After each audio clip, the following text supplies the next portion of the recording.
টাঙ্গাইলের কালিহাতীতে হাইকোর্টের আদেশ ও ফৌজদারি কার্যবিধির ১৪৪ ধারায় আদালতের নির্দেশনা অমান্য করে মালিকানাধীন ফসলি জমির মাটি কেটে বিক্রি করছে প্রভাবশালী মহল। এতে নষ্ট হচ্ছে ফসলি জমি, মসজিদ, বসতভিটা ও রাস্তা। আর অবৈধভাবে মাটি উত্তোলন বন্ধের প্রতিবাদ করায় দুই গ্রুপের মধ্যে বিরাজ করছে চরম উত্তেজনা। টাঙ্গাইল থেকে মেহেদী হাসান চৌধুরীর প্রতিবেদনে আরও জানাচ্ছেন জয়নাল আবিদিন।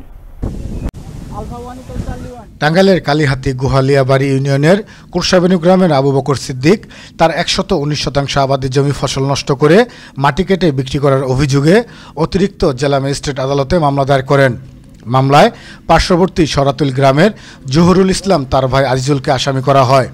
আদালত শুনানি শেষে ওই জমির উপর ফৌজদারি কার্যবিধি ১৪৪ ধারায় আদেশ দেন। এর আগে কুরসাবেনু গ্রামের কামরুজ্জামান হাইকোর্টে রিট পিটিশন দায়ের করেন।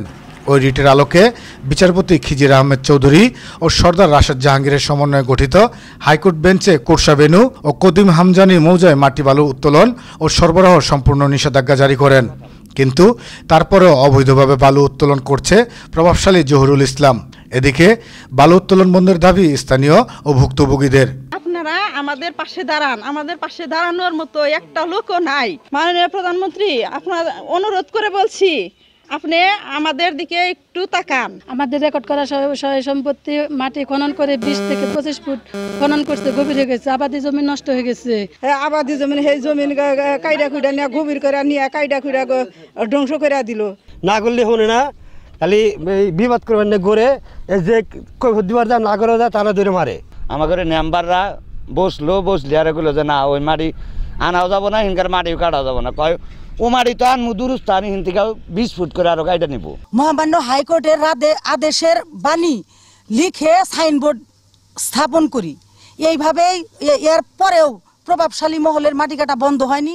অপরদিকে জেলা পানি উন্নয়ন বোর্ডের নির্বাহী প্রকৌশলী বলছেন, নদ নদীতে সরকারি অনুমোদন ছাড়া সকল প্রকার বালু উত্তোলন অবৈধ। যদি নদী খনন করে থাকে তাহলে ব্যবস্থা নেওয়া হবে। আমাদের জেলা পর্যায়ে ড্রেজিং সংক্রান্ত একটি বাস্তবায়ন কমিটি রয়েছে, সেটা হচ্ছে জেলা ড্রেজিং ও ড্রেজ ম্যাটেরিয়াল ব্যবস্থাপনা কমিটি। কাজেই টাঙ্গাইল জেলার অভ্যন্তরস্থ যে কোনো জায়গা থেকে যদি কেউ অবৈধভাবে বালি উত্তোলন করে, শুধু তাই নয়, যে কোনো বালি উত্তোলনের বিষয়ে সে জেলা কমিটির অনুমোদন দরকার হবে। আর জেলা কমিটির অনুমোদনের বাইরে যদি কেউ বালি উত্তোলন করে, সেটি অবশ্যই অবৈধ বালি উত্তোলন, এবং তাদের বিরুদ্ধে আমরা সবসময় আইনি ব্যবস্থার মাধ্যমে তাদের বিরুদ্ধে আমরা কার্যকরী ব্যবস্থা গ্রহণ করে থাকি। এ বিষয়ে কালিহাতী উপজেলার নির্বাহী কর্মকর্তা জানান, ১৪৪ ধারা বাস্তবায়ন করার জন্য পুলিশের সাথে কথা বলে অতি তাড়াতাড়ি নেওয়া হবে ব্যবস্থা।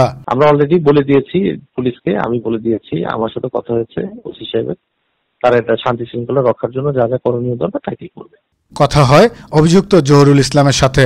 তিনি জানান, একটি কুচক্রী মহল তার বিরুদ্ধে এই ধরনের অভিযোগ করছে।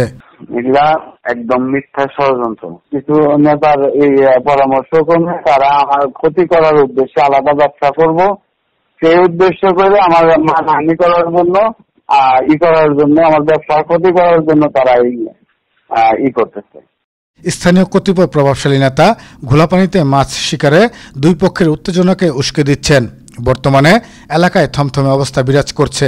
এ বিষয়ে প্রশাসনকে এগিয়ে আসার আহ্বান ভুক্তভোগী ও এলাকাবাসীর। জয়নাল আবিদিন, আনন্দ টিভি, ন্যাশনাল ডেস্ক।